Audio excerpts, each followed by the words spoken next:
আলহামদুলিল্লাহ ভালো আছি। আর আশা করি তোমরাও সবাই ভালো আছো। সবাইকে ওয়ালাইকুম আসসালাম। হ্যাঁ।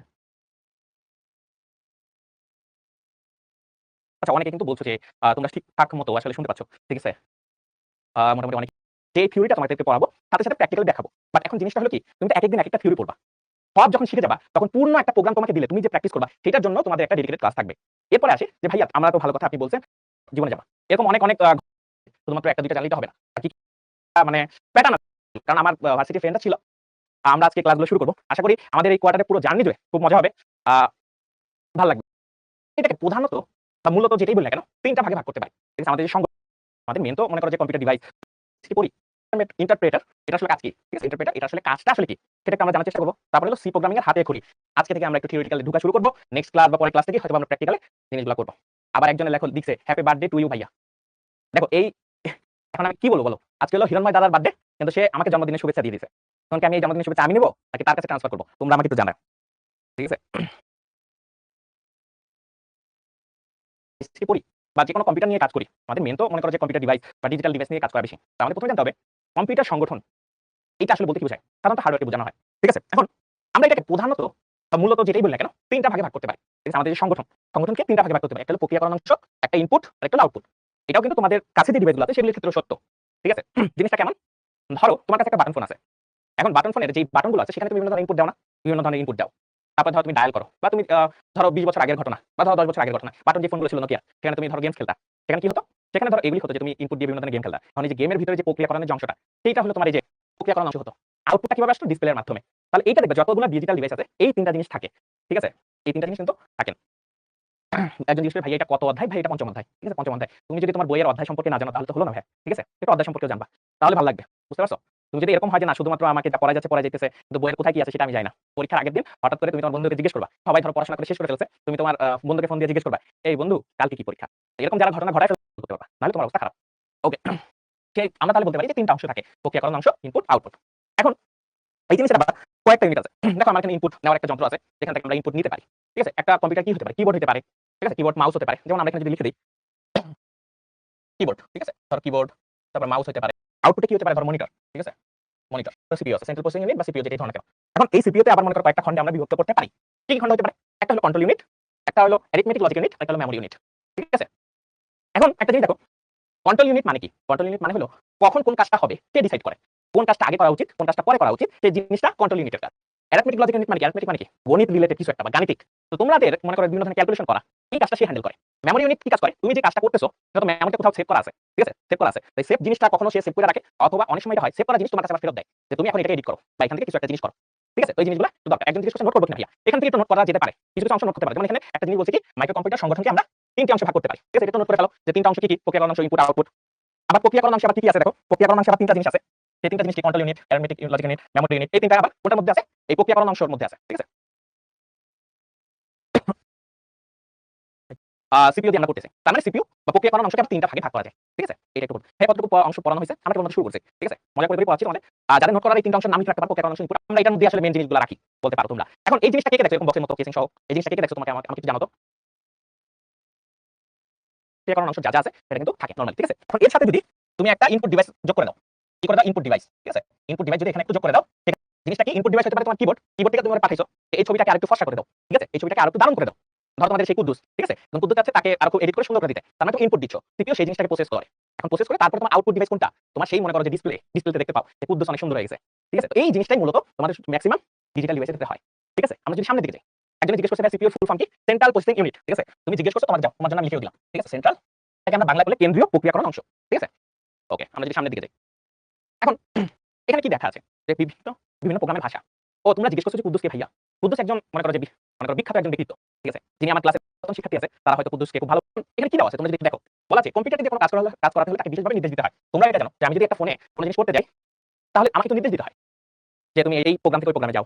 ঠিক আছে? এই বিভিন্ন ধরনের মনে করো নির্দেশ কিন্তু তাকে দিতে হয়। একজনে লিখছে কুদ্দুস হলো একজন বিখ্যাত সায়েন্টিস্ট। ভালো তো। রোবটের নাম কুদ্দুস। আপনার শুভাকাঙ্ক্ষী। কুদ্দুস ইস এ গ্রেট সায়েন্টিস্ট। তোমাদের সবগুলোর মধ্যে আমার যে জিনিসটা ভালো লাগছে সেটা হলো আমি বলি। কুদ্দুস কে? কুদ্দুস একাধারে তোমার মনে করো সায়েন্টিস্ট, একাধারে মনে করো যে সে একটা রাজা। তারপরে আর কি, কি আছে? সে কুদ্দুস একাধারে ব্যবসায়ী, কুদ্দুস একাধারে হিরো, কুদ্দুস তো এই জিনিসটা আমরা একটু দেখি। তারপরে হচ্ছে কম্পিউটার প্রসেসরগুলো একটা নির্দিষ্ট সেটে কমান্ড এক্সিকিউট করতে পারে, যাকে ইনস্ট্রাকশন সেট বলে। তো আমাদের কম্পিউটারগুলো যে কাজগুলো করে, তাদের তুমি কিছু ইনস্ট্রাকশন দাও, সেই ইনস্ট্রাকশন অনুযায়ী সেই কাজগুলো করতে পারে। সেটা কিন্তু তুমিও দেখতে পাবা। যখন তুমি কোনো একটা মনে করো যে আইকনের মধ্যে ডাবল ক্লিক করো, সেটা ওপেন হয়। কখনো সেখানে মানে কপি করো, কখনো পেস্ট করো। তো এই একেক ধরনের ইনস্ট্রাকশন আমরা দেই। তো ইনস্ট্রাকশনগুলো সে কখন বুঝে? এটা আসলে কোথাও প্রোগ্রাম করে লেখা আছে। যখন এই জিনিসটা করা হবে, তখন এরকম জিনিস করতে হবে। তাহলে তাকে পূর্বেই এটার একটা ধারণা দেয়া আছে। ঠিক আছে?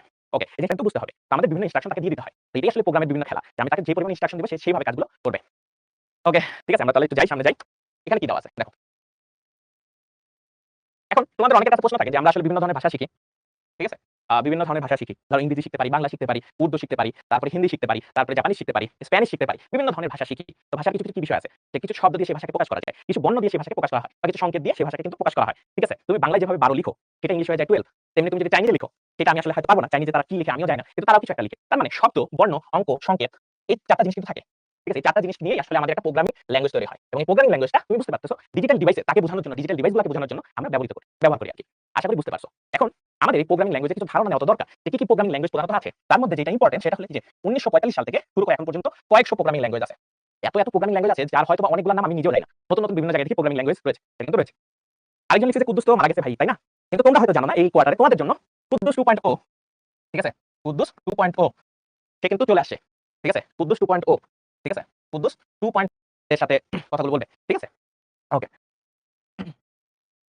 তো আমরা একটু যাই। এখন কি ধরনের আসলে প্রোগ্রামিং ল্যাঙ্গুয়েজ আছে? আমরা এই কয়েকটা স্তরে ভাগ করতে পারি। ঠিক আছে? যারা একটু নোট করতে চাও এটা নোট করো। প্রোগ্রামিং ভাষাকে আমরা কয়েকটি বৈশিষ্ট্য অনুযায়ী কয়েকটি স্তরে কি করতে পারি? ভাগ করতে পারি। ঠিক আছে? ৫ টা স্তরে। কি ভাই? মেশিন ভাষা বা মেশিন ল্যাঙ্গুয়েজ, অ্যাসেম্বলি ভাষা বা অ্যাসেম্বলি ল্যাঙ্গুয়েজ, মধ্যম স্তরের ভাষা বা মিড লেভেল ল্যাঙ্গুয়েজ, আরেকটা হলো উচ্চতর ভাষা বা হাই লেভেল ল্যাঙ্গুয়েজ এবং চতুর্থ প্রজন্মের ভাষা বা 4th জেনারেশন ল্যাঙ্গুয়েজ। একজন আমার লিখছে যে ভাইয়া এই চ্যাপ্টার ফুলি কমপ্লিট করলে শিখো কি আমি হ্যাক করতে পারবো? তোমার তো আসলে কি বলবো আমি?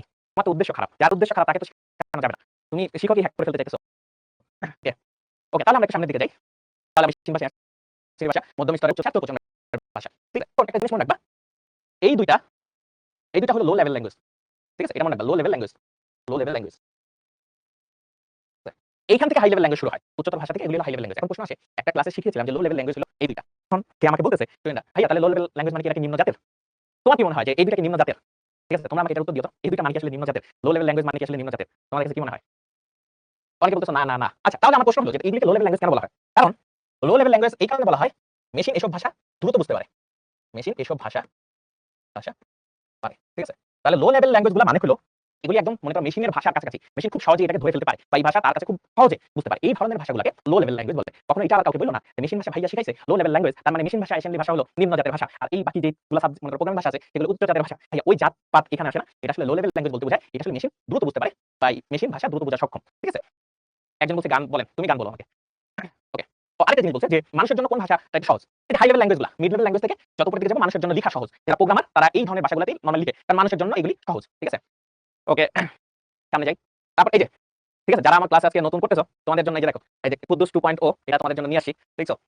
এটাই তোমাদের সরি এটা কুদ্দুস 2.0 না, এটা কুদ্দুস 2 সরি এটা হলো কুদ্দুস 1.0 কুদ্দুস 2.0 এটা আসলে তোমাদের অন্যদিন দেখাবো। এটা আমার পূর্ববর্তী কুদ্দুস। ঠিক আছে? এটা আমার বিশ্ববিদ্যালয় জীবনের একটা সময় আমি ছবিটা তুলছিলাম। এটা খুব সুন্দর একটা জিনিস। আমার খুব ভালো লাগে। কুদ্দুস নামটা আমার খুব পছন্দের একটা নাম। তো এটার সাথে দেখো খুব সুন্দর ছিল। এটা আসলে মারা গেছে। ঠিক আছে? একজন বলতেছে ভাই কি এডিট? না এটা আসলে আমাদের বিশ্ববিদ্যালয়ের ছিল আরকি। তো বিশ্ববিদ্যালয় যখন ছিল তখন এই জিনিসটা তুলছিলাম তার সাথে। এটা নিয়ে আসলে কিছু আমরা কাজ করছিলাম। তো সেখানে তুলছিলাম আরকি।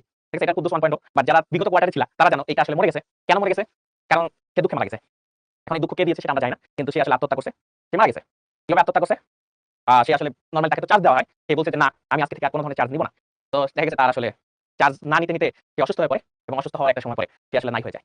তো তার পরবর্তী সময় থেকেই আমরা এবং আমাদের টিম কুদ্দুস 2.0 নিয়ে কাজ করা শুরু করেছিলাম। এটা একদম মনে করো যে শেষের পথে তোমরা ভবিষ্যতে হয়তো দেখতে পাবা। যারা আজকে নতুন ক্লাস করতে যাচ্ছ তাদেরকে কুদ্দুস 1.0 এর সাথে তোমাদের পরিচয় করে দিলাম। তোমরা তাকে তার বিদেহী আত্মার মাগফিরাত কামনা করো এবং আমরা খুব কষ্ট পেয়েছিলাম। তবে আমি কষ্ট পাওয়ার সাথে, সাথে একটা কাজ করেছিলাম। তার এই যে মৃত্যুর পর তার এই যে মনে করো যে পার্টস আছে, তুমি জানো রোবটসের বিভিন্ন পার্টস আছে। এই পার্টস গুলো বিক্রি করে আমি বার্গার খেয়েছিলাম। বার্গারটি খুবই মজাদার ছিল। তবুও আমার খুব দুঃখ লাগছিল। আমার এক চোখ দিয়ে পানি পড়ছিল, আরেক হাত দিয়ে আমি আসলে খাচ্ছিলাম। তো কুদ্দুস 2.0 যখন আমরা তৈরি করি সেটা তোমাদের সামনে হয়তোবা আমরা দেখাবো। আচ্ছা, তো অনেকে বলছে ভাই কুদ্দুস নাম না দিয়ে অন্য একটা নাম দাও। আচ্ছা, তোমাদের কথা আমি রাখবো। যেহেতু তোমরা আমার খুব কাছের মানুষ। আমরা যে ভার্সন 2 তৈরি করব, ভার্সন 2 এর আমরা নতুন একটা নাম রাখতে চাই। ঠিক আছে? ভার্সন 2 এর কি নাম রাখা যায়? ঠিক আছে? ভার্সন 2 এর কি নাম রাখা যায়? ভার্সন 2 এর নাম রাখবো আমরা এনাম। ঠিক আছে? আমাদের যেই নতুন রোবটটা তৈরি হবে সেটার নাম দিব আমরা এনাম। এনাম 2.0 ঠিক আছে? এইবার তো তোমরা খুশি। ঠিক আছে? আমরা এনাম 2.0 নতুন যে রোবটটা তৈরি হবে সেটা হবে এনাম 2.0। তো আমরা একটু দ্রুত শেষ করার চেষ্টা করি। তো প্রথমে যে ভাষাটা আমরা লিখছিলাম মেশিন ভাষা, এই মেশিন ভাষাটা আসলে কি? ঠিক আছে? যে মেশিন ভাষা কম্পিউটারের প্রসেসর বাইনারি সংখ্যা পদ্ধতি ব্যবহার করে। ঠিক আছে? কম্পিউটারের প্রসেসর বাইনারি সংখ্যা পদ্ধতি ব্যবহার করে। ঠিক আছে? এখন একটা জিনিস দেখো, রোবটের ক্ষেত্রেও একই জিনিস। রোবটের কিন্তু একটা প্রসেসর থাকে। সে বিভিন্ন ধরনের যখন কাজ করবে তারও একটা প্রসেসর থাকবে। এবং এই প্রসেসরও বাইনারি যে সংখ্যা পদ্ধতি বাই সরি আচ্ছা বাইনারি যে সংখ্যা পদ্ধতিটা আছে সেটা ব্যবহার করে এবং বাইনারি সংখ্যা পদ্ধতির সংখ্যা কয়টা দুইটা, একটা 1 আর 0। তো নরমালি যে কোনো ডিজিটাল ডিভাইস নিয়ে তুমি যদি কাজ করতে চাও তাহলে আমরা কি করব সেটা হলো যে প্রসেসরের ক্ষেত্রে বাইনারি সে বুঝতে পারে, অন্য ল্যাঙ্গুয়েজ সে বুঝে না। তাই আমার কাজ হলো বাইনারিতে করা। আর মেশিন ভাষার ক্ষেত্রে মজার বিষয় হলো মেশিন ভাষা বাইনারি নিয়ে লেখা হয়, বাইনারিতে লেখা হয়। ঠিক আছে? মেশিন ভাষা কিভাবে লেখা হয়? বাইনারিতে লেখা হয়, বাইনারিতে লেখা হয়। ঠিক আছে? এটা মনে রাখবা যে মেশিন ভাষা বাইনারিতে লেখা হয়। তার সুবিধা হলো এখন সুবিধা হলো যে বাইনারিতে লিখতেছে প্রসেসর সহজেই এটাকে প্রসেস করতে পারে। তার মানে মেশিন ভাষার ক্ষেত্রে বাইনারিতে লেখা হয়। এই কারণে মেশিন খুব সহজেই এটা কি করতে পারে? ব্যবহার করতে পারে। ঠিক আছে? এই কারণে এখানে লিখছে 0 ও 1 দিয়ে তৈরি যে প্রোগ্রাম তাকে বলে মেশিন কোড, আর এই ভাষাটাকে বলা হয় মেশিন ল্যাঙ্গুয়েজ। বুঝতে পারছি? তার মানে মেশিনকে তুমি 0 আর 1 দিয়ে বুঝিয়ে দিচ্ছ। তাহলে এটা হলো মেশিনের ভাষা। তারপরে মেশিন ভাষার আরো কিছু তোমার মনে করো যে ব্যাখ্যা আছে। বলছে যে কম্পিউটারের জন্য মেশিন কোড খুব সহজবোধ্য হলেও মানুষের জন্য মেশিন ল্যাঙ্গুয়েজ কোড পড়া দুঃসাধ্য ব্যাপার। তুমি ভাবে দেখো, তোমাকে যদি এরকম একটা জিনিস বলি 0 1 1 1 1 1 0 1 1 0 1 এইটা মানে যদি বলি সে চলা শুরু করবে। আবার যদি এরকম বলি 0 1 1 0 1 0 1 0 1 0 1 সে চলা বন্ধ করবে। ধরো এটা করবা। এখন ধরো তুমি প্রোগ্রামিং করবা। তুমি কি এই জিনিসগুলো মনে রাখতে পারবা?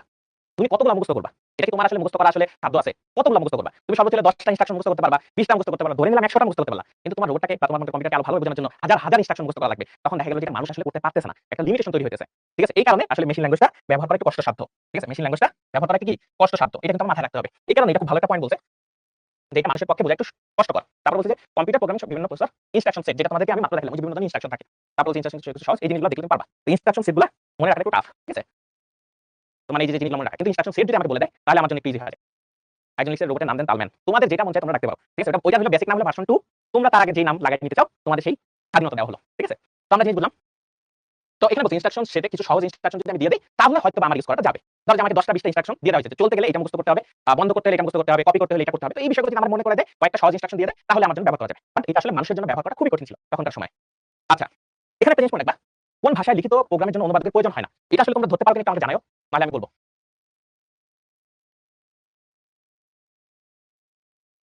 আচ্ছা, তার মানে এইটা। কারণ মেশিন ল্যাঙ্গুয়েজে কি লাগে না? অনুবাদক লাগে না। অনুবাদক মানে কি? যেই ভাষা সহজেই বুঝতে পারে। এখন মেশিন তোমার তো মেশিনের ভাষাই বুঝবে। তাই না? মেশিন তো মেশিনের ভাষাই বুঝবে। ওরে তো আর ট্রান্সলেটর দিয়ে বলে দিতে হবে না। ঠিক আছে? তো এই কারণে এটার জন্য আমাদের বুঝতে হবে মেশিন ল্যাঙ্গুয়েজ। তারপরে তৈরি হয়েছে অ্যাসেম্বলি ল্যাঙ্গুয়েজ। অ্যাসেম্বলি ল্যাঙ্গুয়েজটা খুব সুন্দর। এখানে কি বলছে? প্রোগ্রামারদের জন্য প্রোগ্রাম লেখা সহজতর করার জন্য মেশিন ল্যাঙ্গুয়েজের পর তৈরি হলো অ্যাসেম্বলি ল্যাঙ্গুয়েজ। ঠিক আছে? অ্যাসেম্বলি ল্যাঙ্গুয়েজ এই মনে করো যে প্রথমে যে মেশিন ল্যাঙ্গুয়েজটা ছিল তার পরবর্তী সময়ে কিন্তু তৈরি হয়েছে। ঠিক আছে? এটা একটু সহজ ছিল। ঠিক আছে? এখানে ধরো দুই একটা শব্দ এড করা যেত। এরকম লেখা যেত এড, সামথিং সামথিং, মাল্টিপ্লিকেশন, এমইউএল মাল। ঠিক আছে? সামথিং সামথিং মানে গুণ করো। তাহলে তুলনামূলক সহজ কিছু করা। এই জিনিসটা হলো অ্যাসেম্বলি ল্যাঙ্গুয়েজের ক্ষেত্রে ব্যবহার করা হয়েছে। তবে অ্যাসেম্বলি ল্যাঙ্গুয়েজ মেশিন ল্যাঙ্গুয়েজ থেকে হয়তো একটু বেটার ছিল। তবে খুব বেশি বেটার ছিল সেটা কিন্তু এমন না। এই জিনিসটা আমাদের মাথায় রাখতে হবে।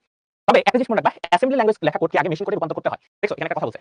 যেহেতু এটা থেকে ডিরেক্টলি মেশিন বুঝতে পারবে না, তো মেশিনকে বোঝানোর জন্য মেশিন কোডে কি করে নিতে হবে? রূপান্তর করে নিতে হবে। তাই এখানে বলছে অ্যাসেম্বলি ল্যাঙ্গুয়েজকে কি করে নিতে হবে ফার্স্টে? মেশিন কোডে রূপান্তর করে নিতে হবে। কি করতে হবে? মেশিন কোডে রূপান্তর করে নিতে হবে। এটা কিন্তু একটা মাস্ট একটা কাজ। ঠিক আছে? তো মনে রাখবা অ্যাসেম্বলি ল্যাঙ্গুয়েজ লেখা কোডকে মেশিন কোডে রূপান্তরের কাজ করে অ্যাসেম্বলার। ঠিক আছে? অ্যাসেম্বলার কি একটা অনুবাদক। অ্যাসেম্বলার কি একটা অনুবাদক। মানে অনুবাদকটা শুধুমাত্র অ্যাসেম্বলি ল্যাঙ্গুয়েজকে মেশিন কোডে রূপান্তর করে। ঠিক আছে? শুধুমাত্র অ্যাসেম্বলি ল্যাঙ্গুয়েজকে মেশিন কোডে রূপান্তরের কাজ করে অ্যাসেম্বলার। এই জিনিসটা একটু লিখে রাখো। কারণ নোটিফিকেশন জন্য ইম্পর্টেন্ট। এই দুইটা লাইন তোমরা এখন যারা নোট করতেছো এই দুইটা লাইন একটু নোট করো। দ্রুত দ্রুত নোট করে ফেলে এটা আসলে লিখে রাখো। বাকিগুলো এমনি তোমাদের মনে থাকবে। একজন লিখছো যে প্রোগ্রামিং এর জন্য কি এই সকল ভাষা শিখতে হবে? আমি বলবো ভাইয়া তোমরা যেহেতু নতুন করে শুরু করতেছো তোমাদের আপাতত এই ধরনের ভাষা লাগবে না। তোমরা ডিরেক্টলি সি থেকে শুরু করবা। যারা প্রোগ্রামার হইতে চাও তাদের জন্য সি ল্যাঙ্গুয়েজটা আসলে কি বলবো আমি? যে তাদের কাছে এটা একটা মানে দারুণ একটা ল্যাঙ্গুয়েজ বলতে পারি। প্রোগ্রামিং ল্যাঙ্গুয়েজ যারা প্রোগ্রামার হইতে চাও। এরপরে তুমি বিভিন্ন ল্যাঙ্গুয়েজে সুইচ করতে পারবা। আচ্ছা, অনেক স্ক্রিনশট নিয়ে নিছে। ওকে। এরপর আসে মধ্যম স্তরের ভাষা। মধ্যম স্তরের ভাষা কি? মিডলম্যান। অনেক সময় আমরা আসলে মিডলম্যান বলি না? যে সে আসলে অনেক সময় দেখা যায় যে আমরা অনেক সময় বলি যে আ আ নিম্নবিত্ত, মধ্যবিত্ত, উচ্চবিত্ত। উচ্চবিত্ত তাদের অনেক টাকা পয়সা। ঠিক আছে? অনেক টাকা পয়সা। তারা বিভিন্ন রেস্টুরেন্টে যায় খুব সুন্দর, সুন্দর মনে করো যে সেলফি তুলে। ঠিক আছে? আর যারা নিম্নবিত্ত তাদের হয়তোবা প্রতিনিয়ত খাদ্য আসলে পাচ্ছে কিনা সেটাও বলা যায় না। আর সবার মাঝখানে যে থাকে সে হলো মধ্যবিত্ত। সে মধ্যবিত্ত দেখা যায় সে হয়তোবা প্রতিদিন খাবার পাচ্ছে বাট সে রেগুলার হয়তো রেস্টুরেন্টে যেতে পারে না। বা সে হয়তো অনেক জিনিস কিনতে পারে বাট হয়তো কিনে না ভবিষ্যতের জন্য। তো মধ্যবিত্ত জিনিসটা অনেকটা নিম্নবিত্ত কিছু বৈশিষ্ট্য আছে। আবার ধরো যে উচ্চবিত্তের কিছু বৈশিষ্ট্য আছে। এবং এই দুইটা মিলায় সংকর প্রজাতির সে তার কিছু একটা হয়। ঠিক আছে? তো মধ্যম স্তরের ভাষাটা অনেকটা ওরকম। এর মধ্যে লো লেভেল ল্যাঙ্গুয়েজের কিছু, কিছু বৈশিষ্ট্য আছে এবং হাই লেভেল ল্যাঙ্গুয়েজের কিছু বৈশিষ্ট্য আছে। এটা সবথেকে সুন্দর উদাহরণ কি জানো? মধ্যম স্তরের ভাষা সি। ঠিক আছে? সি ভাষাটা হলো মধ্যম স্তরের ভাষার সবথেকে উৎকৃষ্ট উদাহরণ। কারণ তুমি সি থেকে ডিরেক্টলি মেশিন কোডে রূপান্তর করতে পারবা। আবার এমন এমন ধরনের ফিচার আছে যেগুলো তোমাদের হাই লেভেল ল্যাঙ্গুয়েজেও কিছু, কিছু জায়গায় ব্যবহৃত হয়। তুমি সেই জিনিসগুলো সিতে ব্যবহার করতে পারবা। এই কারণে অনেক জায়গায় নৈতিক আছে এবং বোর্ডের জন্য একটা খুব ইম্পোর্টেন্ট প্রশ্ন যে মধ্যম স্তরের ভাষা কোনটা? সি কে মধ্যম স্তরের ভাষা বলা হয়। ঠিক আছে? এটা মনে রাখবা। ওকে। তো এখানে দেখো অনেকগুলো সুন্দর, সুন্দর কথা লিখছে। এটা আসলে আমি অলরেডি বলে ফেলছি। তোমাদের যা, যা আমি বলছি সেগুলো কিন্তু এখানে দেওয়া আছে। তোমরা একটু দেখে নিতে পারো। সামনে আমি যদি যাই তাহলে এখানে বলছে সি প্রোগ্রামিং ভাষা। তো সি নিয়ে এখানে খুব সুন্দর, সুন্দর কিছু কথা বলছে। এখানে বলছে 1972 সালে 1972 সালে খুব ইম্পোর্টেন্ট একটা নৈতিক ড্যানিস রিচি বেল ল্যাবে। ঠিক আছে? এটা কদ বেল না। এটা হলো বেল একটা ল্যাব। ঠিক আছে? যেখানে বিভিন্ন ধরনের রিসার্চের কাজ করা হয়। এই বেল ল্যাবে এই ভাষাটি তিনি উদ্ভাবন করেন। এই জিনিসটা যারা নোট করতেছো তাদের জন্য বলবো এই লাইনটা খুব ইম্পোর্টেন্ট। তোমরা তুলে ফেলতে পারো। খুব ইম্পোর্টেন্ট একটা লাইন। কত সালে? 1972 সালে কে আবিষ্কার করছে? ড্যানিস রিচি বেল ল্যাবে। ভুলেও কদ বেল লিখো না কেউ। ঠিক আছে? এটা হলো বেল ল্যাবে। ঠিক আছে? বেল ল্যাবে এই ভাষাটি কি করে? তৈরি করে। এই ভাষাটা আসলে কেন শিখবো? এটা অনেকে প্রশ্ন করে। বিভিন্ন ক্লাসে যখন পড়াইছি তখন এটা বলে যে ভাই এটা সি ভাষাটা আসলে কেন শিখবো? কারণ এটা আসলে আমি একটা খুব সুন্দর উদাহরণ দিই। ধরো তোমরা যারা আসলে এখন বাইক চালাও না বা অনেকেই হয়তো বাইক চালাও। এখন একটা সময় দেখতে আমাদের এক ধরনের বাইক ছিল, বটবটি বলতাম আমরা, মানে প্রচুর আওয়াজ করতো, ঠিক আছে? এখানে আমাদের প্রচুর আওয়াজ করতো। তারপর আবার অনেক বাইক দেখবা, ধরো R15 ধরো, ঠিক আছে? স্পোর্ট রিলেটেড যে সকল বাইক আছে, সেগুলো কিন্তু মনে করো যে অনেক অত্যাধুনিক। এখানে ম্যানুয়াল গিয়ারিং নেওয়া লাগে না। তো অনেক ধরনের মনে করো অটোমেটিক ফিচার তাদের আছে। এখন তুমি যদি তোমার ড্রাইভিংটা ১ম শিখতে চাও, তখন যদি তুমি আসলে অটোমেটিক দিয়ে শিখো, ধরো মাত্র অটোমেটিক দিয়ে তুমি শিখলা, তুমি অনেক অত্যাধুনিক ফিচার নিয়ে কাজ করা শুরু করে দিছো। তুমি মনে করো ফাটায় ফেলছো, ড্রাইভিং শিখে ফেলছো। এখন তোমার মনে করো ড্রাইভিং পরীক্ষা দিতে যেতে হবে। এখন তোমার সেই ড্রাইভিং পরীক্ষা দিতে যায় দেখো যে তোমাকে সেই বটবটি ধরাই দিছে। এখন তুমি সেই বটবটি কোথায় কি করতে হবে সেটা হয়তো ঠিকমতো জানো না। কারণ তুমি শিখছো অটোমেটিক। একটা সুইচ দিবা উড়ে উড়ে যাবে। ঠিক আছে? এখন সেটা আর উঠতেছে না। বটবটি দেখতেছো যে খালি জ্ঞান মারতেই গেছো। কিন্তু কোনো কাজ হচ্ছে না। তখন কি হবে? কিন্তু তুমি যদি উল্টাটা করতা, তুমি বটবটি দিয়ে শিখতা, তার মানে অনেক ফিচার নাই। তোমার অনেক কষ্ট করে সব জিনিসগুলো নিজে নিজে ম্যানুয়ালি করতে হইতেছে। তারপরে যদি তুমি অটোমেটিক যেটা, তাহলে যে তোমার জন্য বেটার হতো। কি অনেকটা এরকম, কি তোমার একটা সার্চ বা তোমাকে মনে করো একদম মনে করো ম্যানুয়ালি অনেক জিনিস শিখে দিবে। যেটা তুমি অন্যান্য ল্যাঙ্গুয়েজে যখন সুইচ করতে যাবা, এই সুইচ করার সময় তুমি টের পাবা যে এটা আসলে তোমার জন্য খুব সহজ হয়ে গেছে। তুমি এত কষ্ট করে শিখছো, কিন্তু এখন যখন অন্য একটা ল্যাঙ্গুয়েজে যাইতেছো, তখন কিন্তু মনে করো যে খুব কঠিন হয়ে গেছে। তোমার সহজ হয়ে গেছে। কারণ তুমি অনেক কঠিন জিনিস শিখে ফেলছো। তারপরে যখনই এক ল্যাঙ্গুয়েজ থেকে আরেক ল্যাঙ্গুয়েজে সুইচ করা খুব সহজ হয়ে যায়। একজন লিখছে প্রোগ্রামার কি যারা প্রোগ্রাম করে বা কোড করে তাদেরকে প্রোগ্রামার বলে। তুমি একটা কোড করা শুরু করো, তুমি নিজের প্রোগ্রামার বলো। ঠিক আছে? ওকে। তারপর স্ট্রাকচার একটা প্রোগ্রামিং ভাষা। কেন স্ট্রাকচার? এটা আমি একটু সামনে বলব। ওকে। তাহলে আমরা বুঝতে পারছি যে আমাদের যে কোনো প্রোগ্রামিং ভাষা যদি শুরু করতে চাই, তাহলে আমাকে অবশ্যই সি দিয়ে শুরু করাটা বেটার। ঠিক আছে? ওকে, আমরা সামনের দিকে যাই। তারপর আসে উচ্চ স্তরের ভাষা। এগুলো উচ্চবিত্ত মানুষ। উচ্চবিত্ত মানুষের এখানে খুব জিনিস বলছে যে এখানে আমাদের বিভিন্ন ধরনের ফিচার দেওয়া হয়। সেই ফিচারগুলো ব্যবহার করে আমরা আসলে প্রোগ্রাম করা সহজ। মানুষ খুব সহজে আমরা বের করতে পারি বা ব্যবহার করতে পারি। ঠিক আছে? উচ্চ স্তরের ভাষাগুলো মানুষ খুব সহজে ব্যবহার করতে পারে। কারণ এগুলো আসলে মানুষের জন্য মানে মানুষের জন্য খুব সহজ করে দিয়েছে। ঠিক আছে? তো এই জিনিসটা আমাদের খুব দরকার। যেহেতু উচ্চ স্তরের ভাষা যত তুমি উচ্চ স্তরের ভাষায় যাবা, তত তোমার জন্য কোড লেখাটা অনেক সহজ হয়ে যাবে। এখন তোমার প্রশ্ন আসতে পারে, ভাইয়া এই জিনিসটা আসলে কি? আমি কয়েকজনকে দেখলাম কমেন্টে লিখেছে পাইথন পারে। পাইথনও কিন্তু একটা উচ্চ স্তরের ভাষা। কারণ তুমি পাইথনে দেখবা, পাইথনে একদম মনে করো নরমালি ইংলিশ ভাষায় কথা হচ্ছে। ইংরেজিতে যেভাবে তুমি কথা বলো না, তোমার মনে করো যে তুমি প্রোগ্রাম লিখতেছো অনেকটা ইংরেজির মতো। ঠিক আছে? তো তোমার কাছে এটা খুব সহজ। কিন্তু এটা আরেকটা দিক আছে। সেটা হলো যে মেশিন তো এটা বুঝতেছে না। তার মানে এটার জন্য অনুবাদ লাগে। উচ্চ স্তরের ভাষা যত যাবা, মানুষের জন্য খুব সহজ হতে থাকবে। বা তুমি লিখতে পারবা খুব সহজে। ঠিক আছে? এগুলি এখানে আলোচনা করা হইছে। তো উচ্চ স্তরের ভাষায় অনেকগুলো কথা আছে। যেমন পূর্বে একটা কথা বলতো যে এগুলি মনে হয় উচ্চ স্তরের ভাষা। ঠিক আছে? এটা পূর্বে বলতো যে কোবল, ফোরট্রান, সি এগুলো হয়তো উচ্চ স্তরের ভাষা। বাট দেখা গেছে এদের থেকেও অনেক ফিচার নতুন নতুন এড করছে। যেটাকে আমরা সি প্লাস প্লাস বলতে পারি, জাভা বলতে পারি, সি শার্প বলতে পারি, পিএইচপি বলতে পারি, পাইথন বলতে পারি। তো নবী থেকে যদি আসে তাহলে এগুলি লিখবা বর্তমানে উচ্চ স্তরের ভাষা। ঠিক আছে? বর্তমানে উচ্চ স্তরের ভাষাগুলো হলো এগুলা। C plus plus, Java, C sharp, PHP, Python. এগুলো আরো অনেকগুলো আছে। তো এই জিনিসগুলো হলো উচ্চ স্তরের ভাষা বলে আমরা বিবেচনা করি। ঠিক আছে? একেকটা কাজে সুবিধা দেয়। ঠিক আছে? ওকে। তারপরে হচ্ছে উচ্চ স্তরের ভাষা। ঠিক আছে? উচ্চ স্তরের ভাষা এখানে কয়েকটা জিনিস আলোচনা করতেছে সি++। আমরা নরমালি সি তে যে জিনিসটা শিখছিলাম, সি++ এ কি করছে? আমরা যেমন ভার্সন বললাম না? কুদ্দুস ভার্সন 1 ছিল। তো কুদ্দুসের মধ্যে কিছু ফিচার নতুন এড করছে। এড করে আমরা বাজারে ছেড়ে দিছি। তেমনি সি যে ল্যাঙ্গুয়েজটা ছিল, সেটার মধ্যে কিছু ফিচার নতুন এড করছে। যেটা আসলে মনে করো যে প্রোগ্রাম করতে খুব সুবিধা। তখন সেটার নাম দিছে সি++। আবার ধরো সি শার্পে অন্য কোনো ফিচার দিছে, যেটা অন্য কোনো প্রোগ্রামারদের সুবিধা দিবে। তাহলে এটা সি শার্প। এইভাবে করে সি এর বিভিন্ন সংস্করণ বা ভেরিয়েশন বলতে পারি অথবা মনে করো যে এডিশন বলতে পারি। যে সি থেকে এগুলি আসলে উৎপত্তি। আর কিছু নতুন নতুন ফিচার এড করছে। এখানে সেই জিনিসগুলাই বলছে। এখানে বাকিগুলো তোমরা নিজেরা মনে থাকবে। এই লাইনটা একটু তোমরা নোট করতে পারো। ৩ নাম্বার লাইনটা। ৩ নাম্বার লাইনে কি বলছে? ১৯৮০ সালে আবারও সেই বেল ল্যাবে। ঠিক আছে? তোমরা আবার বেল লিখো না, এটা বেল ল্যাবে। এইবার কি লিখছে? বিয়ার্নে স্ট্রাউস্ট্রপ এর নামটা আমিও পড়তে পারি না অনেক সময়। বিয়ার্নে স্ট্রাউস্ট্রপ সে কি করছে? সি++ উদ্ভাবন করছে। ঠিক আছে? এই লাইনটা একটু নোট করে রাখতে পারো। এটা তোমার জন্য দরকার। ঠিক আছে? একটু জেনে রাখি আমরা। তো এটা আসলে অনেকটা স্বাধীনতা দেয়। যেই স্বাধীনতা হয়তোবা আমার পূর্বে ছিল না। এটা এখানে কিছুটা পাওয়া যায়। তাই সি++ অনেকে ব্যবহার করে। ঠিক আছে? তো এখানে এটা উত্তর দাও। সি++ কে উদ্ভাবন করেন স্ট্রাউস্ট্রপ। তারপর হলো উচ্চ স্তরের ভাষা। তো উচ্চ স্তরের ভাষা আমরা আরেকটা জিনিস শিখছি। যেটা আসলে বিয়ার্নে স্ট্রাউস্ট্রপ। তারপরে হলো উচ্চ স্তরের ভাষা। তো উচ্চ স্তরের ভাষা আমরা আরেকটা জিনিস শিখছি। জাভা ল্যাঙ্গুয়েজ থেকে অনেক সময় নৈতিক আসে। সেটা হচ্ছে 1991 সালে মাইক্রোসিস্টেম। ঠিক আছে? কারা আবিষ্কার করে? মাইক্রোসিস্টেম জাভা প্রোগ্রামের ভাষা সূচকের একটি বর্তমানে একটি জনপ্রিয় ভাষা। জাভা কিন্তু বিভিন্ন কাজে ইউজ হয়। ঠিক আছে? ওকে। তো এখানে বাকি জিনিসগুলো তোমরা দেখে নিতে পারো। তবে এই লাইনটা খুব বেশি ইম্পোর্টেন্ট। যেমন অনেক সময় নবী থেকে চলে আসতে পারে। কত সালে? ঠিক আছে? কত সালে? তারপরে আছে পাইথন। পাইথন আমার খুব পছন্দের একটা ল্যাঙ্গুয়েজ। ঠিক আছে? পাইথন হলো আমার খুব পছন্দের একটা ল্যাঙ্গুয়েজ। কারণ পাইথন দিয়ে আসলে এটা একটা উচ্চ স্তরের ভাষা যেটা বলছি হাই লেভেল ল্যাঙ্গুয়েজ। এবং তোমরা বর্তমান যুগে একটা জিনিসের নাম শোনো এআই। ঠিক আছে? এআই এর মধ্যে মেশিন লার্নিং হোক, ডিপ লার্নিং হোক, এই মেশিন লার্নিং, ডিপ লার্নিং এর ক্ষেত্রে পাইথন সবথেকে বেশি ব্যবহৃত হয়। পাইথন সবথেকে বেশি ব্যবহৃত হয়। এবং এই পাইথনটা আমি আসলে অনেক বেশি ব্যবহার করি। কারণ রোবোটিক্স বা রোবটের পাশাপাশি আমাদের আসলে বিভিন্ন ধরনের এআই রিলেটেড কাজগুলো করতে হয়। ঠিক আছে? আর্টিফিশিয়াল ইন্টেলিজেন্স এর যে ধরনের অ্যাপ্লিকেশন আছে সেগুলো কিন্তু আমরা করি। তো তখন আমাদের পাইথনটা সবথেকে বেশি ইউজ করতে হয়। বা আমরা আসলে এই ধরনের ল্যাঙ্গুয়েজটা ব্যবহার করতে পছন্দ করি। তো এটা মনে রাখবা। যারা আসলে সি ল্যাঙ্গুয়েজটা শুরু করতেছো, তারা সি ল্যাঙ্গুয়েজ শেষ করে তোমরা যদি ফিউচারে প্রোগ্রামার হতে চাও, তোমাদের মনে যদি একটা আকাঙ্ক্ষা থাকে, আমি একদিন প্রোগ্রামার হব, আমি একদিন মেশিন লার্নিং ইঞ্জিনিয়ার হব, আমি একদিন এআই ইঞ্জিনিয়ার হব, আমি একদিন ডিপ লার্নিং ইঞ্জিনিয়ার হব, তাহলে তোমরা পাইথনের দিকেও ফোকাস দিতে পারো। পাইথনটা খুব সহজ। তবে আমি বলব তুমি ডিরেক্টলি পাইথন শিখতে যাও না। তুমি আগে সিটা শেষ করো। সিটা যদি শেষ করো তাহলে তোমার অনেক বেসিক স্ট্রং হবে। যেটা তোমাকে পাইথনে সুইচ করতে খুব সহজে তুমি সুইচ করতে পারো। আমি তোমাকে একটা এস্টিমেশন দেই। ধরো তুমি সি ল্যাঙ্গুয়েজটা শিখতে 1.5 থেকে 2 মাস যদি ব্যয় করো, ম্যাক্সিমাম আমি ধরলাম যে তুমি নিয়মিত প্র্যাকটিস করতেছো। 1.5 থেকে 2 মাস যদি প্র্যাকটিস করো, তোমার পাইথন শিখতে তখন আবার যাইতে, তোমার পাইথনে সুইচ করতে তোমার লাগবে 10 দিন। সর্বোচ্চ 10 দিন। কারণ তুমি যদি সি এর প্রোগ্রামিং ভাষার একদম বেসিক জিনিসগুলো জানো, অন্য ভাষায় তোমার সুইচ করা খুব সহজ হবে। ওকে, তারপরে লিখছো যে এই ভদ্রলোক গিবো ভান রসান কত সালে? 1991 সালে এই পাইথনটা উদ্ভাবন করে। এবং এটা আসলে খুব জনপ্রিয় এবং 2018 সালের দিকে এই IEEE কর্তৃক সর্বশ্রেষ্ঠ প্রোগ্রামিং ভাষা হিসেবে স্বীকৃতি পেয়েছে। কারণ সব ধরনের অ্যাপ্লিকেশন এখন কোনো না কোনোভাবে এই পাইথনকে ব্যবহার করা যায়। একজন জিজ্ঞেস করছে প্রোগ্রামিং করে কি টাকা ইনকাম করা যায়? আচ্ছা, এটা নিয়ে আমি উত্তরটা দিব। বলতেছি। পাইথনের বৈশিষ্ট্য হচ্ছে এর অত্যন্ত সহজ এবং পাঠযোগ্য সিনট্যাক্স। খুব সহজ। তোমরা যখন পাইথন করবা দেখবে যে মনে করো যে ইংরেজি ভাষায় কথা বলছো নাকি এরকম মনে হবে। আচ্ছা, এটার আরো ব্যবহার আছে সেটা তোমরা নিজেরা দেখেই পারবা। তো একজন আমাকে উত্তর দিছে, একটা প্রশ্ন করেছিল, প্রোগ্রামার হয়ে কি টাকা পয়সা কামানো যায় কিনা? আমি তোমাকে একটা উদাহরণ দিই। বর্তমান বিশ্বে আইটি ফিল্ডে সবথেকে বেশি চাহিদা প্রোগ্রামারদের। যারা বিভিন্ন ডোমেইনে কাজ করতেছে। ঠিক আছে? তো কোডিং রিলেটেড তোমার যদি দক্ষতা থাকে, তুমি সবার আগে জব পাবা। এটা তুমি বাংলাদেশে থাকো, বাংলাদেশের বাইরে থাকো, যেখানেই থাকো না কেন, তোমার সেখানে জব পাবা তুমি। তুমি অনেক সময় হয়তো নিউজ, মনে করো বিভিন্ন সংবাদপত্র বা নিউজে দেখো যে বাংলাদেশ থেকে গুগলে কেউ আসলে জব পেয়েছে। তো তারা আসলে কি করে? তারা আসলে বেসিক্যালি কোডার ছিল, প্রোগ্রামার ছিল। ঠিক আছে? তাদেরকে তারা হায়ার করে এবং তারা আসলে অনেক উন্নত মানের প্রোগ্রামার বা কোডার তুমি বলতে পারো। এবং বাংলাদেশে ধরো যে বিভিন্ন ধরনের প্রোগ্রামিং কনটেস্ট হয় এবং সেগুলো খুবই মনে করো যে জমকালো হয় প্রোগ্রামিং কনটেস্ট হয়। তো এই প্রোগ্রামিং কনটেস্টের মধ্যে যারা রেগুলার বেসিসে প্রোগ্রাম করে তাদের মনে করো যে বিভিন্ন কোম্পানি হায়ার করে ফেলে এবং তাদের স্যালারি রেঞ্জ অনেক অনেক বেশি হয়। ঠিক আছে? তো প্রোগ্রামিং জিনিসটা অনেক ইম্পর্টেন্ট একটা জিনিস। তো প্রোগ্রামিং বিভিন্ন ক্ষেত্রে বিভিন্ন উপায়ে ব্যবহার করা যায়। তো তোমাদের আসলে এটা আসলে সবথেকে বেশি চাহিদা সম্পন্ন একটা দিক। তখন প্রশ্ন আসতে পারে ভাইয়া তাহলে প্রোগ্রামিং আমি শিখবো, ধরেন কেউ পাইথন শিখতেছে, কেউ সি প্লাস প্লাস শিখতেছে। এখন কার ডিমান্ড বেশি? এটার উত্তর আসলে বলবো আমি একটা সত্য কথা বলি। এটা আসলে অনেকটা অ্যাপ্লিকেশন বেসড। অ্যাপ্লিকেশন বেসড বলতে ধরো তোমার কোন একটা ফ্রেন্ড ওয়েব ডিজাইন করে বা ওয়েব ডেভেলপার। তুমি ধরো যে অ্যাপ্লিকেশনের কোন একটা অ্যাপ বানাও, অন্য কিছু করো। তো তার একটা ডোমেইন আছে, তোমার একটা ডোমেইন আছে। আর দুইটা ডোমেইনের বহুত চাহিদা আছে। বাট একটা জিনিস মনে রাখবা, যা শিখবা খুব ভালোভাবে শিখবা। এমন ভাবে শিখবা যে তোমাকে যেন সবাই বলে যে এই কাজটা তুমি বাদে অন্য কেউ করতে পারবে না। তখন তুমি আসলে অনেক টাকা পয়সা পাবা। এটা আমার কথা আজকে মনে রাখো যে তুমি যদি আসলে যেকোনো ডোমেইনে যাও না কেন, তুমি যদি আসলে কাজগুলো করতে পারো ভালোভাবে, তাহলে তোমার অনেক ডিমান্ড হবে। ঠিক আছে? তো এটা একটু মনে রাখবা এবং আস্তে আস্তে করো। তোমাদের আরো ভবিষ্যৎ জীবন অনেক বাকি, বিশ্ববিদ্যালয় জীবন আছে, অনেক সুযোগ সুবিধা পাবা। তো এখানে একটু দেখবো, আমরা সামনের দিকে যাই। এটার উত্তর দাও, উত্তর দাও।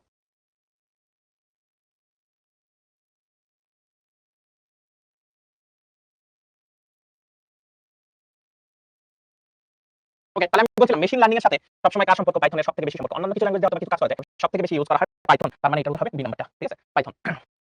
তারপরে আছে চতুর্থ প্রজন্মের ভাষা বা ফোর্থ জেনারেশন ল্যাঙ্গুয়েজ। ঠিক আছে? ফোর্থ জেনারেশন ল্যাঙ্গুয়েজের মধ্যে কি কি আছে ভাইয়া? ফোর্থ জেনারেশন ল্যাঙ্গুয়েজের মধ্যে আমাদের মনে করো যে এসকিউএল যেটা আছে, যেটা তোমাদের ফোর্থ অধ্যায়ে আছে, সরি একদম ষষ্ঠ অধ্যায়ে আছে, যদিও তোমাদের ষষ্ঠ অধ্যায়ে তোমাদের সিলেবাসে নাই বা তোমাদের বইতে ছিল আগে আরকি। তোমাদের বইতে ছিল।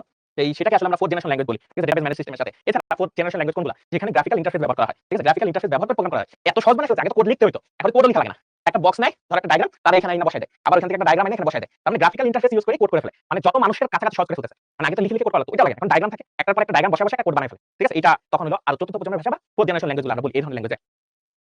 ওকে, ঠিক আছে? আমরা তাহলে সামনে যাই। ওকে, সামনে যাই। আচ্ছা, তোমাদের তো সবগুলো অধ্যায় আছে, হ্যাঁ। এখন তোমাদের অনুবাদক প্রোগ্রামের ক্ষেত্রে কি? সবগুলো প্রোগ্রাম বলতে তোমাদের এই কোয়ার্টারে আরকি নাই আরকি। আমাদের প্রোগ্রামিং জাস্ট আমরা যদি বলি। এখন অনুবাদক প্রোগ্রাম বলতে আমরা কি বুঝি?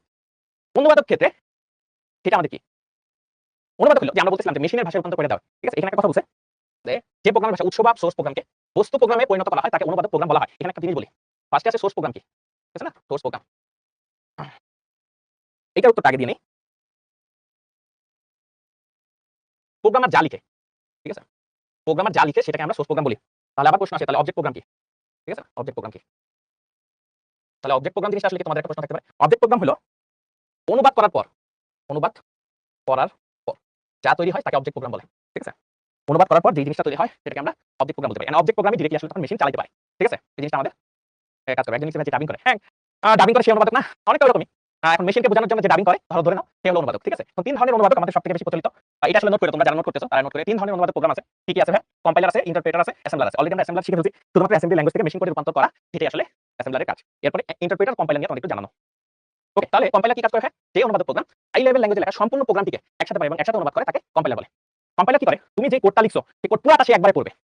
এক লাইন বাই লাইন না। সে পুরাটা পড়বে। পুরাটা পড়ার পরে সে কি করবে? সে কিছু এরর যদি থাকে তাহলে দেখাবে। আর বাকি আর যদি এরর না থাকে তাহলে সে অবজেক্ট প্রোগ্রামে রূপান্তর করবে। এটা হলো কম্পাইলার কাজ। কম্পাইলার ক্ষেত্রে মোট জিনিসটা মনে রাখবা পুরাটা পড়তেছে। ঠিক আছে? একজন লিখছে আগের স্লাইড। আচ্ছা, এই যে আগের স্লাইড। একটু স্ক্রিনশট নিয়ে রাখো। নীলাদ্রি একটু স্ক্রিনশট নিয়ে রাখো। আমরা সামনের দিকে আগাবো। আচ্ছা। তারপরে লিখছে যে অনুবাদক প্রোগ্রাম হাই লেভেল ল্যাঙ্গুয়েজে লেখা, সেই জিনিসটা আমরা বললাম। সে আসলে অনুবাদ করে দেয় কম্পাইলার। এবং এখানে মোট কারণ যেটা মনে রাখবা সেটা হলো সম্পূর্ণ প্রোগ্রামটিকে একবারে পড়ে। ঠিক আছে? সম্পূর্ণ প্রোগ্রামটিকে একবারে পড়ে। ওকে। এটা ক্ষেত্রে লিখছে উচ্চতর ভাষা। তার মানে এটা আমরা বুঝতেছি একবারে যেহেতু পড়ে পুরো প্রোগ্রামটি একসাথে। এটা হলো সেই হিন্টস। পুরো প্রোগ্রামটি একসাথে যদি পড়ে তাহলে আমরা বলি এটা হলো কম্পাইলার। তার মানে ডি নাম্বারটা। ওকে? ডি নাম্বারটা এটা।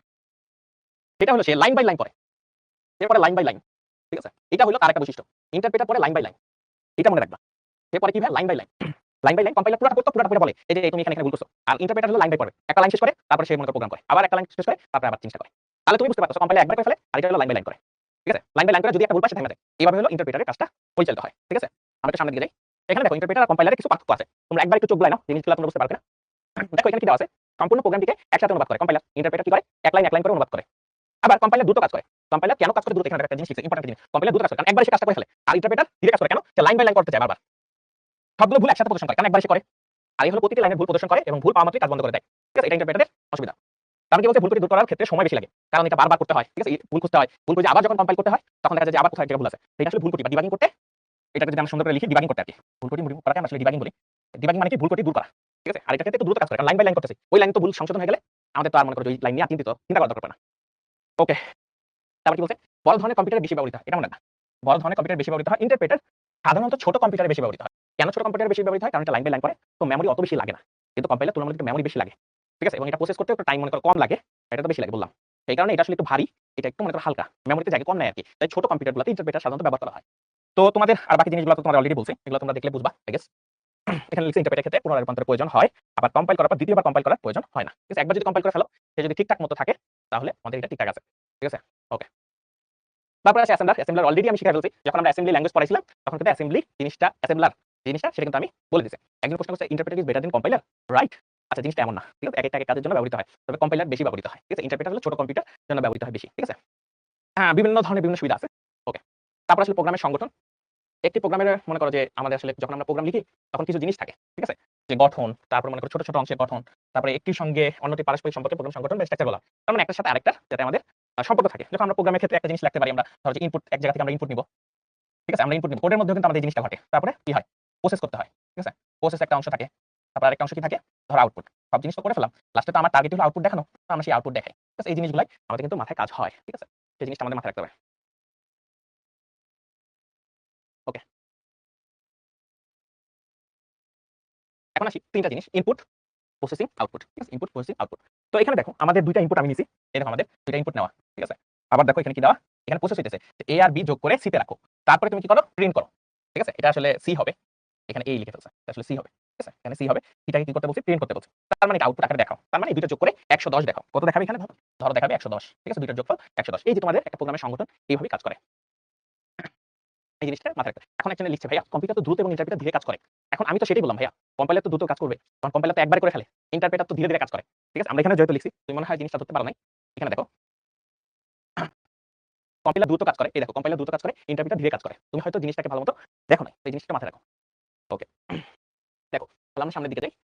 আচ্ছা আমরা ইনপুট, প্রসেসিং, আউটপুট শিখে ফেলছি। তো এই জিনিসটা মনে রাখবা। কি, কি আছে? ৩ টা জিনিস আছে। Input, processing, output. ইনপুট কি আছে ভাই? ফলাফল পাওয়ার জন্য কম্পিউটারকে যেসব ডেটা এবং ইনস্ট্রাকশন দেওয়া হয় তাকে ইনপুট বলে। তুমি বিভিন্ন ধরনের ইনপুট নিতে পারো। ইনপুট নিয়ে তুমি সেই ইনপুট ব্যবহার করতে পারো। আমাদের কম্পিউটার হোক, আমাদের মোবাইল ডিভাইস হোক, যেকোনো জিনিসের জন্য কিন্তু আমাদের বিভিন্ন সময় ইনপুট নেওয়া হয়। ঠিক আছে? একজন জিজ্ঞেস করছে ডিবাগিং কি? তুমি যখন কোড লিখো, সেই কোড লিখতে গেলে অনেক সময় ভুল হয়। মানে ভুলটাকে যখন তুমি সমাধান করে ফেলবা, সেটাকে আসলে ডিবাগিং করা বলে। একজন লিখছে HTML ও এই অধ্যায়ের মধ্যে কি ভিন্ন, ভিন্ন? হ্যাঁ, HTML আসলে ওয়েব ডিজাইনের জন্য ব্যবহৃত হয়। আর প্রোগ্রামিং তো প্রোগ্রামিং ল্যাঙ্গুয়েজ নিয়ে আলোচনা করা হয়েছে। তারপর আছে প্রসেসিং। প্রসেসিং এ আসলে প্রক্রিয়াকরণ এটাও তোমাদের বলছি। আউটপুটে কি দেখানো হয় সেটাও তোমরা আসলে বুঝে ফেলছো। ঠিক আছে?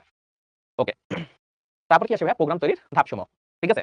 এখন প্রোগ্রাম তৈরির ধাপসমূহে আমরা একটা জিনিস বলছিলাম যে আমরা যখন কোড লিখব, এখন পর্যন্ত যারা, যারা প্রোগ্রামার আছে, সে যে ধরনের প্রোগ্রামারই হোক না কেন, প্রোগ্রাম লিখতে গেলে বা কোড লিখতে গেলে তার একটা ভুল হবেই। ঠিক আছে? এটা আসলে মানে খুবই কমন একটা বিষয়। কোডে এ ধরনের ভুল থাকলে তাকে কি বলা হয়? বাগ বলা হয়। ঠিক আছে? রয়েল বেঙ্গল টাইগার না আবার। ঠিক আছে? এটা মাথায় রাখবে। এটাকে বলা হয় বাগ, নট বাগ। ঠিক আছে? এটাকে বাগ বলা হয়। এটা মানে কোডের মধ্যে কিছু ভুল আছে। এন্ড এই বাগকে যখন তুমি মুছে ফেলবা, তখন সেটাকে বলা হয় ডিবাগিং। ঠিক আছে? এই জিনিসটাকে বলা হয় কি? ঠিক আছে? এই জিনিসটা মনে রাখবা। ওকে। তারপরে জিনিসটা বলছে যে সব টেস্ট কেসের জন্য প্রোগ্রাম যখন ঠিকঠাক কাজ করে তখন সেটা রিলিজ করা হয়। ঠিক আছে? ফার্স্টে হলো চেক করা হয় যে জিনিসটা ঠিকঠাক মতো কাজ করতেছে কিনা। তখন তোমাদের কাছে পৌঁছে দেওয়া হয়। ঠিক আছে? এবং পৌঁছানোর সাথে, সাথে দেখবা যে বিভিন্ন ধরনের ম্যানুয়াল তাদের দেওয়া হয় যে কিভাবে এটাকে ইউজ করতে হবে। ঠিক আছে? সেটাকে আমরা ইউজার ম্যানুয়াল বলি। বুঝতে পারছি? ওকে সামনের দিকে যাই। ওকে। আচ্ছা মোহাম্মদ শামসুল বলে একজন আছে। সে লিখতেছে ভাইয়া ছুটি দেন, ছুটি দেন। দেখো ভাই আমরা খুব সুন্দর করে আজকে ক্লাসটা নিয়ে যাচ্ছি। তোমার যদি ক্লাস করতে একেবারেই ভালো না লাগে, তুমি তাহলে এখন যেতে পারো। তুমি আর মেসেজ দিও না। তোমার কন্টিনিউ করো। ঠিক আছে? ওকে। তো এখানে কি? এখানে হচ্ছে প্রোগ্রাম তৈরির কিছু ধাপসমূহ আছে। আচ্ছা আমরা একটা প্রোগ্রাম লিখব। লেখার আগে কি, কি ভাবে? একজন প্রোগ্রামার কি, কি জিনিস চিন্তা করে একটা মাথায়? যারা ভালো প্রোগ্রামার তারা ফার্স্টে কি করে? তৈরির কিছু ধাপসমূহ আছে। আচ্ছা আমরা ডিবাগিং, ঠিক আছে? ডিবাগিং। আচ্ছা আমি সামনের দিকে যাই। সামনের দিকে কি আছে একটু দেখি। এখানে হচ্ছে প্রোগ্রাম তৈরির কিছু ধাপসমূহ আছে। আচ্ছা আমরা একটা প্রোগ্রাম লিখব। লেখার আগে কি, কি ভাবে? একজন প্রোগ্রামার কি, কি জিনিস চিন্তা করে একটা মাথায়? যারা ভালো প্রোগ্রামার তারা ফার্স্টে কি করে? যে সমস্যাটি সমাধান করা হবে সেটিকে ঠিকঠাকভাবে বর্ণনা করা। এই কারণে দেখবা যারা আসলে প্রোগ্রাম করে বা প্রোগ্রামিং করে তাদের ফার্স্টে সে আসলে জেনে নেয় আমার কাজ কি? আমি কি করব? সে সবার আগে জিজ্ঞেস করে, "আমি করবোটা কি? আমাকে আগে বুঝায় দেন। আপনি কি চাচ্ছেন? যে আপনি একটা সুইচ ক্লিক করবেন আর দরজাটা খুলে যাবে। এখন এইখানে আপনি আমাকে আগে জানাই দেন, আপনি আসলে চাচ্ছেনটা কি?" এইটা আসলে সে আগে সমস্যার সমাধান করার আগে সমস্যাটা সম্পর্কে সে আগে ভালোভাবে জেনে নেয়। এই কারণে তাকে ভালোভাবে বর্ণনা করে নিতে হয়। এই কারণে দেখবা যারা ভালো প্রোগ্রামার সে সব ধরনের কোয়েশ্চেন করে নেয় আগে। ঠিক আছে? সে আগে জিজ্ঞেস করে যে, "কি চাচ্ছেন আপনি? সেটা আমাকে ভালোভাবে ক্লিয়ার করেন।" ঠিক আছে? এটা হলো সবার আগে জেনে নেয়। তখন যখন সে মানে জানতে পারে যে, "হ্যাঁ, আমি বুঝতে পারছি। আপনি এই জিনিসটা চাচ্ছেন।" তখন সে সমাধানের জন্য অ্যালগরিদম ও ফ্লো চার্ট তৈরি করে আগে। অ্যালগরিদম মানে কি সে কোন অ্যাপ্রোচ এ আগাবে। এটা আসলে সে একটা লিখে রাখে। ঠিক আছে? অ্যালগরিদম মানে একটা অ্যাপ্রোচ। এই অ্যাপ্রোচ এ যাবো। ঠিক আছে? ধরো তোমার একটা বন্ধু আছে। অ্যালগরিদম জিনিসটাকে আমি বোঝানোর জন্য এভাবে একটা লিখি। ধরো তোমার বন্ধু A অবস্থানে আছে। আরেকজন আছে B অবস্থানে। এটা ধরো স্টার্টিং পয়েন্ট। ঠিক আছে? এটা হলো স্টার্টিং পয়েন্ট। আর এটা হলো ধরো এন্ডিং। ঠিক আছে? এন্ডিং। তাদের রোল অনুযায়ী সাজাইলাম 1 2 4। ঠিক আছে? এই ৫ জন স্টুডেন্টকে ধরো মনে করো যে কোন একটা পাহাড়ের এইটা একটা পয়েন্ট, এইটা আরেকটা পয়েন্ট। এখন এই যে ৫ জন স্টুডেন্ট আছে। এখন ৫ জন স্টুডেন্টকে ধরো তাকে আমি বলে দিলাম যে তোমার কাজ হলো A থেকে B তে যাওয়া। তুমি কেমনে যাবা কিভাবে যাবা সেটা আমার প্রশ্ন না। তোমার কাজ হলো এ থেকে বিতে যাওয়া। ধরো একজনে গেছে এইভাবে। ধরো এই ব্যক্তি হলো 1, যে 1 ছিল সে এই পদ্ধতিতে গেছে। আরেকজন ধরো এইভাবে গেছে। আরেকজন ধরো গেছে এইভাবে। করে। ধরো এটা হলো সেকেন্ড ব্যক্তি। আবার আরেকজনে ধরো এইভাবে গেছে। করে। আরেকজনে ধরো এইভাবে গেছে। সে একদম ডাইরেক্ট। সে একদম সোজা গেছে। ধরো এটা হলো 4। আরেকজনে ধরো সেও এরকম করতে এখানে এসে ধরে গেছে। ধরো 5 আমাদের কাছে প্রশ্ন। 5 জনই কাজটা সম্পন্ন করছে। এ থেকে বিতে গেছে। ধরো 5 জন 5 প্রোগ্রামার। তোমার কাছে প্রশ্ন। এই 5 জনের মধ্যে কোন ব্যক্তিটা সবথেকে এফিসিয়েন্ট ওয়েতে গেছে? সবথেকে এফিসিয়েন্ট ওয়েতে গেছে কে? সবাই কিন্তু বুঝে ফেলছো যে কে গেছে এখন। আচ্ছা বুঝতে পেরেছি। দেখেন আপনাদের জন্য অ্যালগরিদম ধরেন, এটাকে আপনি বলতে পারেন একটা অ্যাপ্রোচ। প্রবলেম একই, সমাধান অনেকগুলো আছে। একেকজন একেকভাবে ভাবছে। তেমনি যারা প্রোগ্রামার আছে তারাও একেক সময় একেকটা অ্যাপ্রোচে যায়। এই কারণে বলেন না যে ভালো প্রোগ্রামার কাকে বলি? আপনার সমস্যাটা বুঝতে হবে। আপনি জানেন 2টা পয়েন্ট থাকলে তাদের মধ্যে শর্ট ডিসট্যান্স শুধুমাত্র যদি আমি একটা সরলরেখা আঁকতে পারি, সেইটাই তাদের মধ্যে সবথেকে কম দূরত্ব। সেটা আপনি জানেন। তার মানে এই প্রবলেমের জন্য এই অ্যাপ্রোচটা সবথেকে বেশি কার্যকরী। কারণ এই প্রোগ্রামার যেই অ্যালগরিদমটা ইউজ করছে সেটা তার জন্য সবথেকে বেস্ট। তার মানে সে ভালো প্রোগ্রামার। এরপরের প্রোগ্রামারের মধ্যে 5 কে কনসিডার করতে পারেন। সে একটু ভুলভাল করছে বাট সে লাস্টে যা পৌঁছাইছে। তারপরে আবার ধরতে পারেন 2 কে, তারপরে 3 কে ধরতে পারেন, তারপরে 1 কে ধরতে পারেন। কিন্তু একটা জিনিস দেখেন তারা কিন্তু সবাই প্রোগ্রামার। কারণ কাজটা তো সম্পূর্ণ করছে। বাট আপনাকে যদি বলা ভালো প্রোগ্রামারকে তাহলে আপনাকে বলতে হবে 4। এখন প্রশ্ন আসতে পারে ভাইয়া আপনি একটা কথা বলছেন। এখন তার মানে বলতেছেন যে 4 নাম্বার যে প্রোগ্রাম বা যেই অ্যালগরিদম সে অ্যাপ্রোচ করছে সেটাই মনে হয় সবসময় রাইট। আপনি কিন্তু শিখিয়ে দিয়েছেন যে সবসময়। এখন প্রশ্ন আসো ভাইয়া তোমার যদি প্রবলেমের মধ্যে এটা বলে দেওয়া হয় যে কখনোই সোজা যাওয়া যাবে না। এমন একটা প্রবলেম দিয়ে দিল যে আপনি এ থেকে বিতে যাবেন, সোজা যাইতে পারবেন না। তখন কি অ্যালগরিদম ইউজ করা যাবে? ইউজ করা যাবে না। তখন হয়তো আপনার 5 নাম্বার অ্যালগরিদম ইউজ করতে হবে। আপনি পুরোপুরি সোজা যাইতেছেন না, আর খুব দূরেও যাইতেছেন না।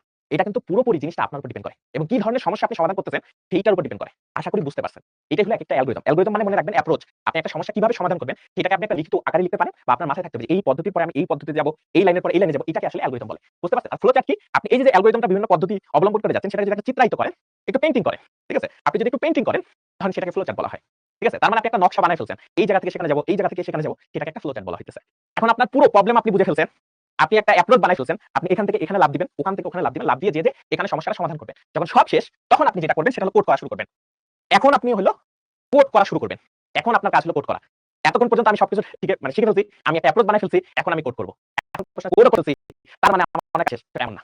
আপনি যে কোড করছেন দেখবেন যে আপনার কোড অনেক সুন্দর। কিন্তু আপনি যখন কম্পাইল করবেন, কম্পাইল করার পরে আপনার কোডে দেখাইতেছে অনেকগুলা এরর। তার মানে কোড করার পরের কাজ হলো প্রোগ্রামকে পরীক্ষা করা। এটা আসলে চলে কিনা। ঠিক আছে? এখন এটা আসলে চলে কিনা। ধরেন জিনিসটা অনেকটা এমন হইছে যে আপনার রুমের মনে করেন লাইটের সুইচ অন করলে ফ্যান চলে। আবার ফ্যানের সুইচ অন করলে লাইট জ্বলে। তার মানে জিনিসটা হইছে কি আপনি কিছু একটা উলটপালট করে ফেলছেন। তো এরকম আপনার প্রোগ্রামেও কিন্তু এরকম জিনিসটা খুব অহরহ হবে। যে আপনি লাইটের সুইচ অন করতে গেলে ফ্যানের সুইচ অন হয়ে যাইতেছে। আবার ফ্যান অন করতে গেলে লাইট অন হয়ে যাইতেছে। এই জিনিসটা খুবই কমন একটা বিষয়। তো এই জিনিসটা নিয়ে ঘাবড়ানোর বিষয় না। আমি সবসময় মনে করি এগুলো আসলে ঘাবড়ানোর বিষয় না। আপনি তো একবার ভুল করেন। যে ভুল করতে পারে সে আসলে শিখতেছে। যে কখনো এরকম ভাবে আমার এই বন্ধুটা খালি ভুল করে। আমার কাছে মনে হয় কি যে ভুল করতেছে সে হলো একটা লার্নিং প্রসেসে আছে। আর যে ভাবতেছে আরে এটা তো ভুল হবেই। তার জীবনে উন্নতি হয় না। আমি আজ পর্যন্ত প্রায় মনে করো যে 7 বছর ধরে বিভিন্ন স্টুডেন্ট পড়াইছি। এবারে অনেক স্টুডেন্ট আছে হয়তো খুব বেশি ট্যালেন্টেড না বা চেষ্টা করে অনেক। বিলিভ মি এরকম হাজার উদাহরণ দিতে পারবো। যারা চেষ্টা করে ভুল হইতেছে, আজকে ভুল হইতেছে, একটা ম্যাথে ভুল হইতেছে, একটা ফিজিক্সের ম্যাথে ভুল হইতেছে। সে পরের দিন আবার এটাকে প্র্যাকটিস করতেছে। ভুলগুলা কেন হইতেছে সে যাচাই করতেছে। সে পরীক্ষা হলে সবার থেকে ভালো রেজাল্ট করছে। অ্যাডমিশনে সবার থেকে ভালো রেজাল্ট করছে। এই জিনিসটা কিন্তু সবার ক্ষেত্রেই প্রযোজ্য। যে প্র্যাকটিস করে না তার আসলে জীবনে উন্নতি হয় না। এটা প্রত্যেকটা লাইফের ক্ষেত্রেই মনে করো যে প্রযোজ্য। তুমি ক্রিকেট খেলা বলো, তুমি ফুটবল খেলা বলো। এখন তুমি যদি বলো যে আমি আসলে কালকে হারবই, তাহলে আমি প্র্যাকটিস করব না, তাহলে তোমার জীবনে উন্নতি হবে না। তুমি প্র্যাকটিস করো, তুমি ভালো আরো প্র্যাকটিস করো। তোমার খারাপ হচ্ছে আরো প্র্যাকটিস করো। একটা সময় তুমি অনেক ভালো করতে পারবা। এইটা হলো সবথেকে। আর প্রোগ্রামিং এর ক্ষেত্রে জিনিসটাই তুমি কোড লিখছো তোমার ভুল হবে। সেই ভুলকে তখন তুমি যদি আবার সংশোধন করো, সংশোধন করে ডিবাগ করো, তাহলে তোমার প্রোগ্রামটা হয়ে গেল। যখন আর কোনো সমস্যা নাই, লাস্টে তুমি প্রোগ্রামটাকে রিলিজ করো। লাস্টে তুমি প্রোগ্রামটাকে রিলিজ করো।